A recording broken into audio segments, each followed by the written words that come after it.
And the fifth and final section of the quality indicator checklist is communication with families. Last but not least, for example, having CLPs and transportation requests done, making sure district level and building specific info is shared, and families have the resources they need to help them prepare their kids for in-person school.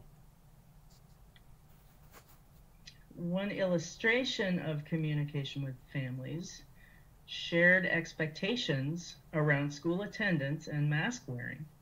So here are some district level materials that convey these expectations.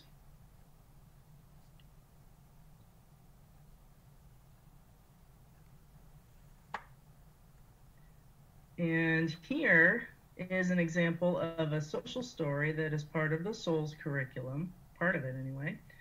This particular social story prepares students for changes to routines at school to accommodate distancing and safe behaviors.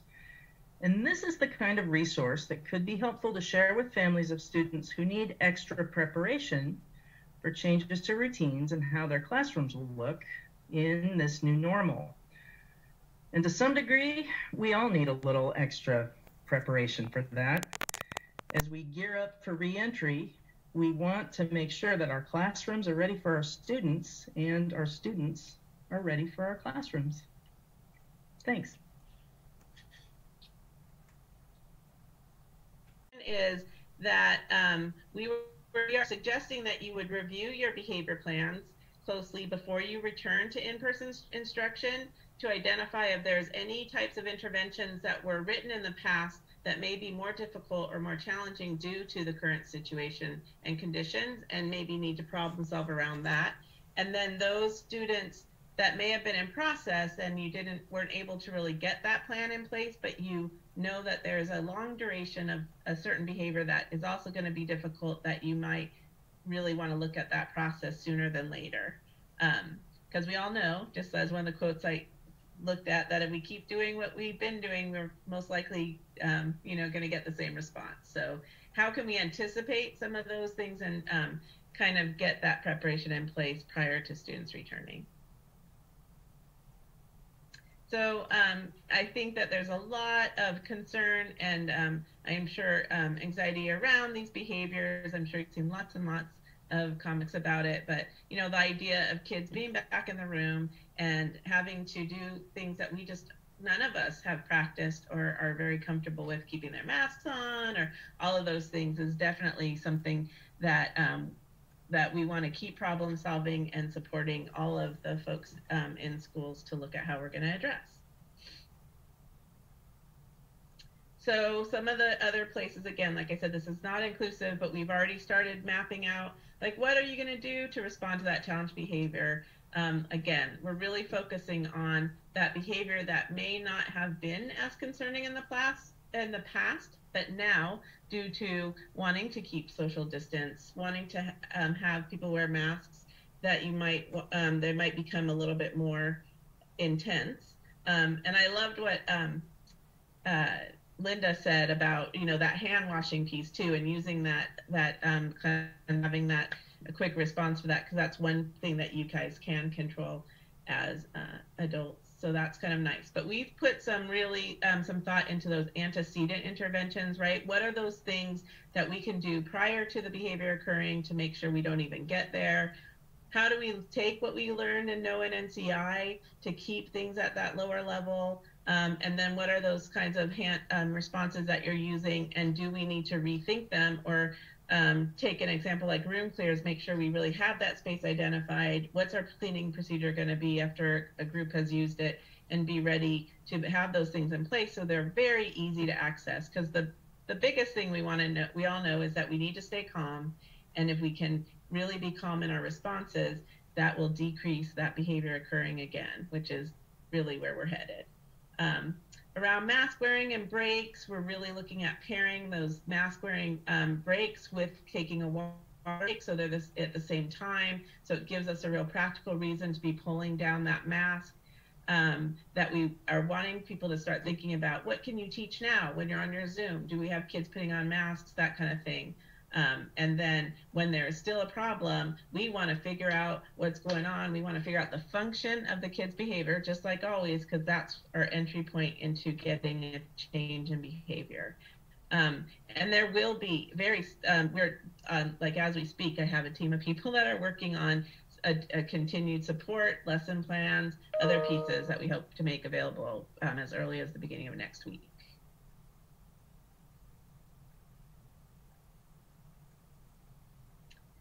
So the last piece I think that I'm covering right now is just that idea that things could still escalate into a restraint, which is, is always a pretty challenging situation, and we really obviously want to do anything we can not to get to that point. But if it does happen, we also want to make sure people have thought about how they're going to respond. What are we going to do to keep people safe?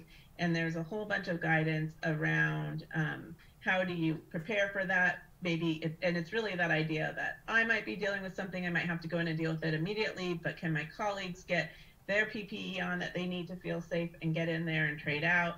Can someone be ready in case I need to tap out? Those kinds of thoughts that might not have been part of your conversation in the past.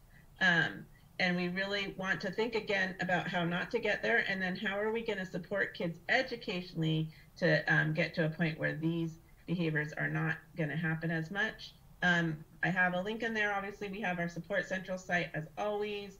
And then as far as those more intensive concerns, like some of the questions I've seen in the chat, we're really to office hours every Tuesday, 2:30 to 5. I put it in the Q&A, so it'll come out in that guidance, but on our Support Central site is links for that. But also talk to your school teams, problem solve ahead of time. What things can we put in place, again, to stay calm, but really support kids to change their behavior to something that's not so disruptive, scary, or feeling kind of unsafe at this time. So with that, I'm going to hand this over to Heidi to go over activity with students, guidance for itinerant SPED providers on traveling between classrooms, cohorts, and buildings, and some general health and safety updates.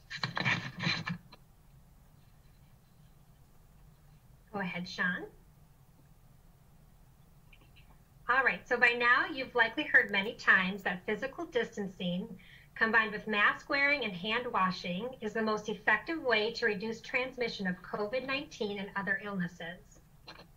While physical distancing is critical, inevitably many of you will encounter situations during which you cannot use physical distancing.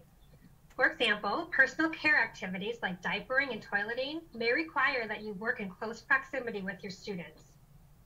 During these types of activities, it's crucial that you take proper precautions and stay in close proximity to students for as short of a time as possible. For information regarding how to handle personal care activities, please read and become familiar with the personal care section of the Health and Safety Protocol for Special Education Providers in the Special Education Smart Start Guide. Another term you're likely hearing frequently is cohorts. This term is used to describe groups of students who interact with each other but limit their interactions with students outside of their group. At the elementary level, this term is usually referring to classrooms. At the secondary level, it tends to indicate a self-contained classroom. As special education or related services staff members, it's important to be aware that guidelines have been developed for moving between cohorts, classrooms, and buildings. In regard to traveling within your assigned building and between classrooms and cohorts, the overall goal is that you reduce travel as much as possible. Although PPE is incredibly important, please remember that it cannot take the place of eliminating risk altogether.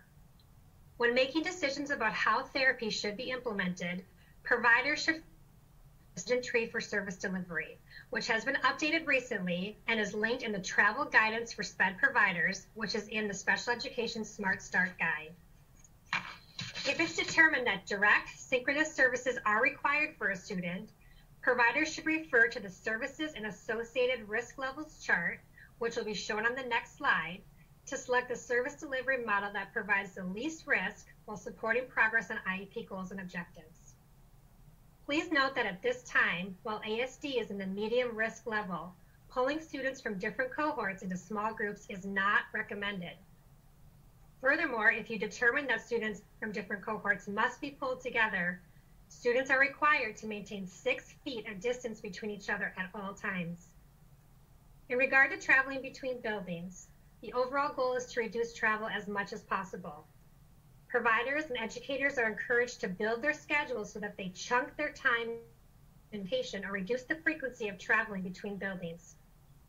Travel between buildings should be reserved for services or activities that cannot be delivered via distance delivery, and the necessity of in-person services and adequate space should guide travel between schools. Currently, the recommendation is that providers travel to no more than one school per day. If you must travel to another location within the same day, please complete a health screening at each. That is Appendix A and Appendix B, which are shown here. If you've determined that you must either push into your students' classrooms to provide their services and/or pull students out of their cohorts or classrooms for services, please make sure to become familiar as soon as possible with the guidance in these 2 documents. All right, and that's all from me for now.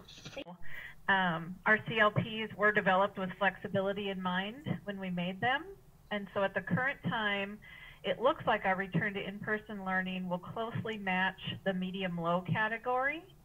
We're doing 5 days a week at 5.5 hours a day.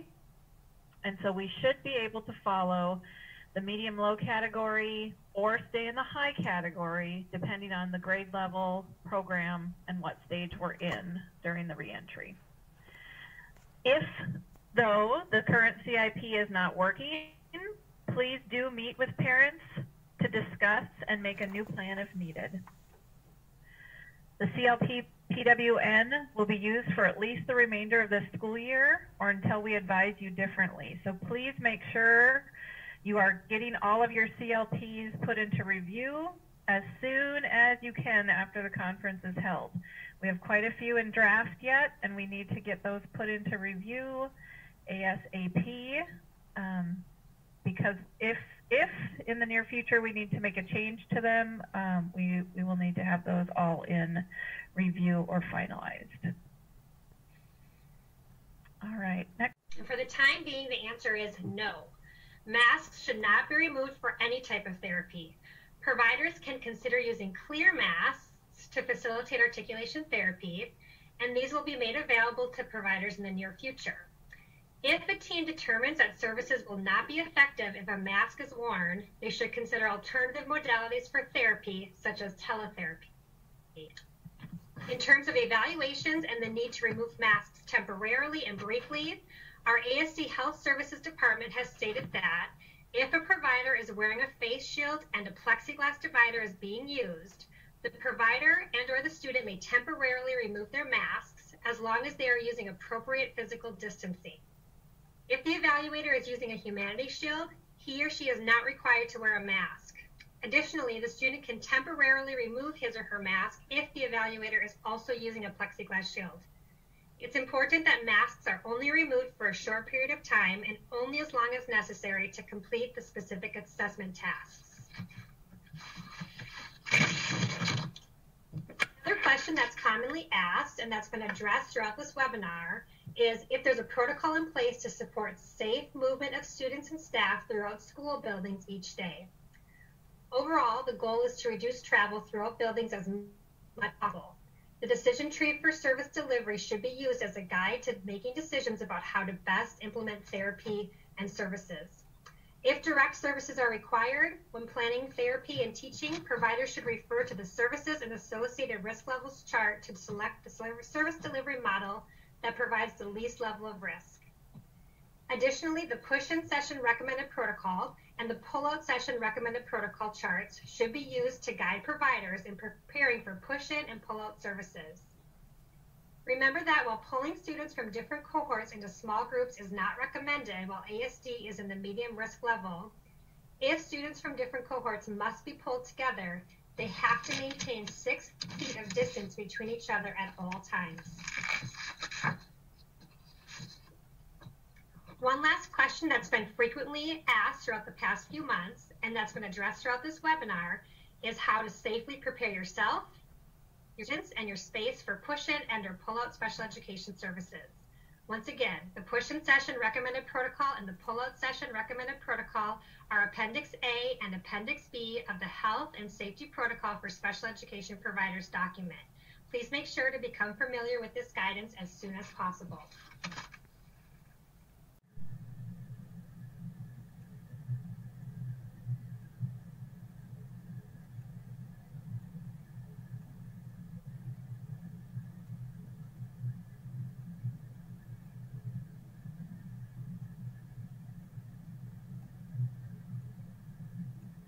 All right, with about 75% of attendees polling in, it looks like number one is the majority, or at least 45% of what people are feeling. We'll wait a few minutes for a few more poll results.